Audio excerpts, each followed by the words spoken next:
தமிழ்நாட்டிலிருந்து நாங்க தொடர்ந்து என்ன கேட்கிறோம்? எங்களுக்கு நியாயமா சேர வேண்டிய கல்வி நிதியை கொடுங்க, மெட்ரோ நிதியை கொடுங்க, பேரிடர் நிவாரண நிதியை கொடுங்க, ஜல் ஜீவன் திட்டத்துக்கான நிதியை கொடுங்க, புதிய ரயில் திட்டங்களை கொடுங்க, ஓசூர் விமான நிலையத்துக்கு அனுமதி கொடுங்க, வரி வருவாய 50% கொடுங்க, நீட்ல இருந்து விலக்கு கொடுங்க, மதுரை எய்ம்ஸ் மருத்துவமனை கட்டி கொடுங்க, தொகுதி மறுவரையில் தமிழ்நாட்டினுடைய தொகுதி அளவு குறைக்கப்படாதுன்னு நாடாளுமன்றத்தில் வாக்கு கொடுங்க, கீழடி அறிக்கையை கொடுங்க. இதெல்லாம் தான் நாங்க கொடுக்கிற கொடுங்க கொடுங்க கொடுங்கன்னு கேட்கிறோம். ஆனா அவங்க நமக்கு கொடுத்தது என்ன? வெறும் 0. அப்ப நாமளும் அவங்களுக்கு எலெக்ஷன் அதையே தானே திருப்பி கொடுக்கணும்.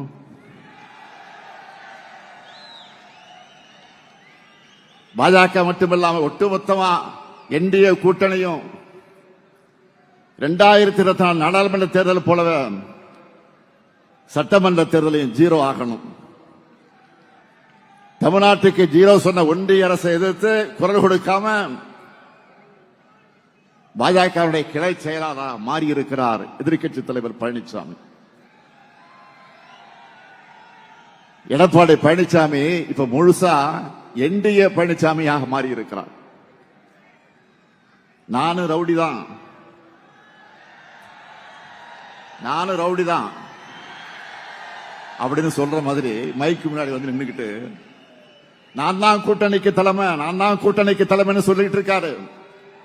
சொல்லல, புலம்பிக்கிட்டு இருக்கிறாரு. இந்த நிலையில ஒரு வித்தியாசமான போராட்டத்தை இப்போ அவர் அறிவிச்சிருக்காரு. பாஜக அரசு கொண்டு வந்திருக்கக்கூடிய 125 நாள் வேலை திட்டத்தை நாம தடுக்கிறோமா, அதுக்காக தான் போராட்டமா. அவர் முதல்ல அந்த சட்டத்தை பத்தி எதையாவது படிச்சாரா? அந்த சட்டத்தோட பேரை அவரால் சொல்ல முடியுமா? அப்படி இருந்தா அவரோட அறிக்கையில அதை ஏன் குறிப்பிடல? 100 நாள் வேலை என்பது உரிமையா இருந்தபோது அப்ப 50 நாள் கூட பாஜக அரசு வேலை தரல. இப்ப எப்படி 124 கொடுப்பாங்க? இதுல என்னன்னா இனி மாநில அரசு தான் 40 விழுக்காடு நிதியை தரணும்னு வேற மாத்தி இருக்கிறாங்க. இதெல்லாம் பழனிசாமி அவளுக்கு தெரியுமா தெரியாதா? என்ன சட்டம் என்ன திருத்தம் செஞ்சிருக்காங்கன்னு ஒண்ணுமே தெரியாம இவர் வந்தா 150 நாட்களுக்கு உயர்த்தோன்னு வேற அறிவிச்சிருக்காரு. ஓனரை மிஞ்சின லேபரா இருக்காரு பழனிசாமி அவர்கள். இப்போ அவங்க கூட்டணியில் இருக்க ஒரு டிசைனை பாருங்க. அம்மையார் ஜெயலலிதாவுடைய மரணத்துக்கு பிறகு முதல்ல சசிகலா அவர்களை முதலமைச்சராக்க நினைச்சாங்க. அது முடியாம போன காரணத்தினால்தான் கூவத்தூர்ல வச்சு பழனிசாமி கொண்டு வந்தாங்க. தனக்கு பதவி கொடுத்தவங்களையே கட்சியிலிருந்து நீக்கினார் பழனிசாமி. போன எலெக்ஷன்ல பாத்தீங்கன்னா எல்லாரும் பிரிஞ்சு நின்னாங்க. இப்போ அதுல பாதி பேர் பாஜக கூடவே திரும்ப வந்து சேர்ந்துகிட்டு இணைஞ்சிட்டாங்க. இப்போ இவங்க மொத்தத்துல மக்கள் நலனுக்காக கூட்டணி நடத்தல. இவங்களுக்குள்ள ஒரு மியூசிக்கல் சேர் தான் விளையாடுவாங்க. அது மாதிரி மியூசிக்கல் சேர் விளையாடிக்கிட்டு இருக்காங்க. நடக்க போற தேர்தல் தமிழ்நாடு வெர்சஸ் என்டிஏ. இதுல நாம தமிழ்நாட்டை ஜெயிக்க வைக்கணும். தமிழ்நாட்டில் தோல்வி என்பது பாஜகவுக்கு புதுசல்ல.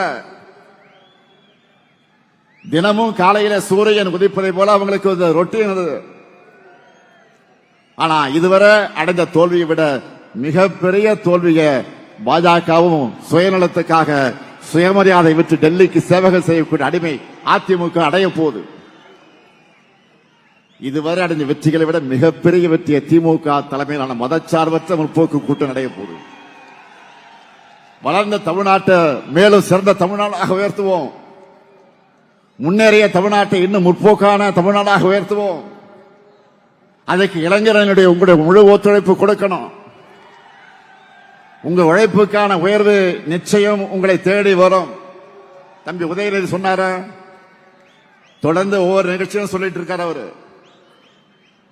என் கூட இளைஞர்கள் இருந்தவங்க எல்லாம் இப்ப பல்வேறு பொறுப்புகளுக்கு உயர்ந்தாங்கன்னு நேற்றைக்கு வெளியிட்ட வீடியோவில் கூட நான் சொல்லி இருக்கிறேன். இது குறித்து ஒரு லிஸ்டை கூட எடுத்து பார்த்தேன்.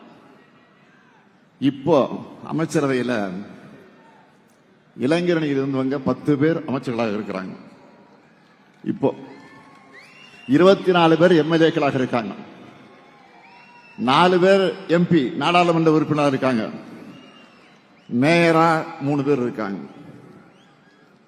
இதுக்கு முன்னர் இருந்த கேபினெட்லையும் இளைஞரணியில் இருந்து அமைச்சர்களாக தேர்வாகி இருந்தாங்க. அப்படிப்பட்டனா மறந்துடுவானா?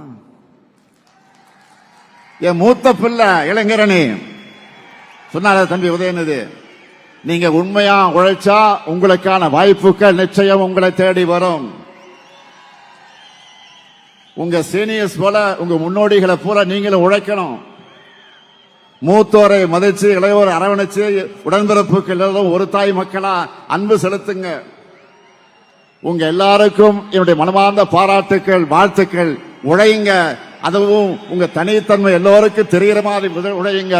செய்திகளை உடனுக்குடன் தெரிந்து கொள்ள கீழ்கண்ட கேபிள் மற்றும் டிடிஎச் நெட்வொர்க்குகளில் எம்நாடு செய்தி தொலைக்காட்சியை காணுங்கள்.